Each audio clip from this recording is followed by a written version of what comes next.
For today's Monday makeup lesson, I'm going to show you how to recreate this classic sheer glam makeup look. This look is incredibly easy to recreate using very few products that you already own.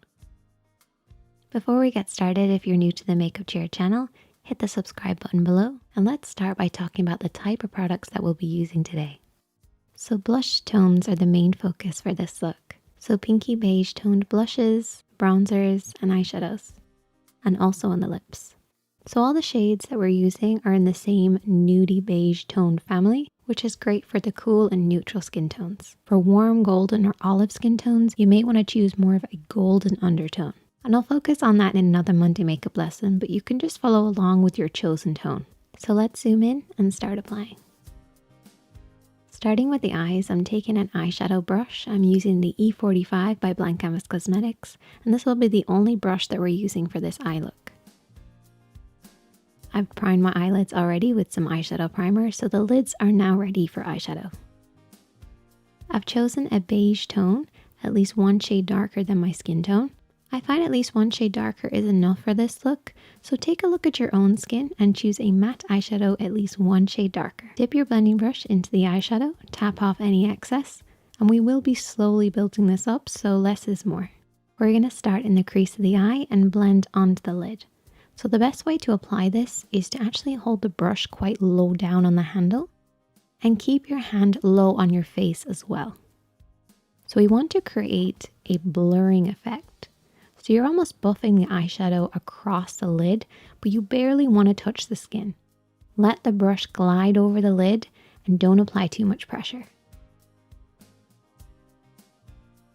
By doing this technique, you'll see that the eyeshadows fade from the crease upwards towards the brows, and it's a very effortless way to create a blurring effect. Next, I'm going to take my blush for sensitive eyes using eyeshadow. I'll be using this blush later on my face, so this will bring the entire look together.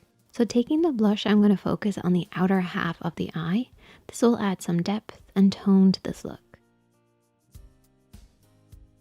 I'm still holding the brush quite low on the handle, and my hand is still quite low as I blend this.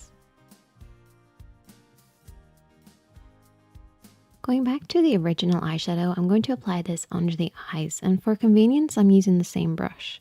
So I press it down to create a fan, and then I glide this under the lashes.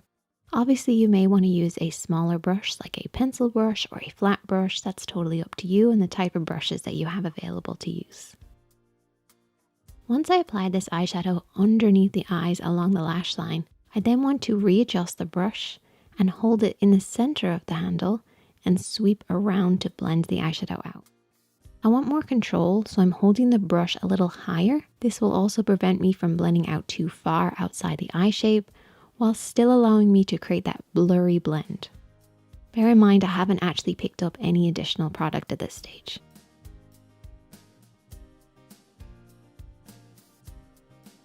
The only other eyeshadow that we'll be using is a bronze tone with a metallic finish. So this is a shimmer that will add some depth to the look. This eyeshadow should be at least 2 shades darker than your skin tone with a lighter shimmer finish. I'm going to apply this using my fingertips, and I'm starting at the lash line and then blending across the lid, focusing mostly on the center. Next, I'm going to apply a thin layer of black liquid liner. I call this invisible liner. It's really just about darkening the lash line and thickening the look of the lashes. And you can use brown for a softer look, though I do like to match my mascara with the liner. So if I'm using black mascara, I would recommend using black liner as well. For the face, I'm applying a sheer layer of mineral foundation, which is a powder. I want my own skin to still show through, so a sheer amount of coverage is all I need. Once my base is on, I'm going to move on to applying those beigey pinky tones. So I'm going to start with a matte bronzer in sort of a beigey tone.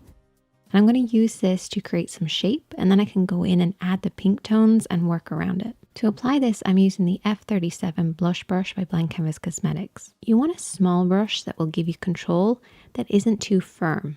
So I'm starting low on the apples of my cheeks, and I'm swirling this in small circular motions, working upwards towards the top of the ear, and this will lift the face. Though you do want to adjust this depending on your face shape. If you need help with that, definitely let me know. Once again, we're building this up slowly, so with each new application and each new pick up a product, I start a little further away from the apples, and this will just avoid applying too much bronzer on the apples because we still need to apply blush. I'm going to bring this up around my forehead, and you want to adjust this depending on your forehead shape. For instance, smaller foreheads, you want to keep it really close to the hairline. You don't need to add too much shape. It's just about adding some balance. For shorter foreheads, you may want to focus on the sides and avoid the top. Long, focus on the top and avoid the sides. It's all kind of trial and error, but a little goes a long way. Now I will be taking some blush, and I'm mixing 3 different tones together. Try mixing your blush bronzer together with a touch of your highlighter if you don't have a blush palette like the one I'm using here. And I'm applying this on the apples of my cheeks and just a touch on the nose and softly blending this out. Again, adjust this depending on your face shape. For example, long faces may want to start on the apples and blend outwards towards the ears. Rounds may want to start lower on the apples and blend upwards towards the ear. If you need help with your blush application, you can always message me on my Instagram. For the lips, I am once again keeping the same beigey pink family by mixing a cream peach, pink, and a touch of concealer together to customize the perfect beige shade.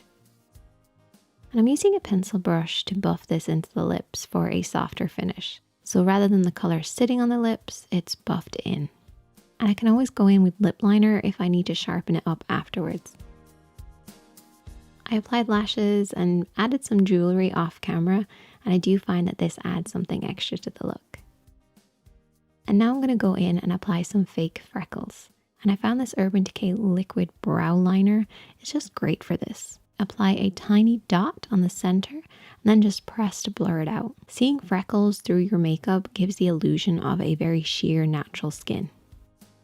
I finished with a setting spray, which I couldn't be without. The right setting spray can do wonders for your makeup look, so I would recommend adding one in if you don't already have one.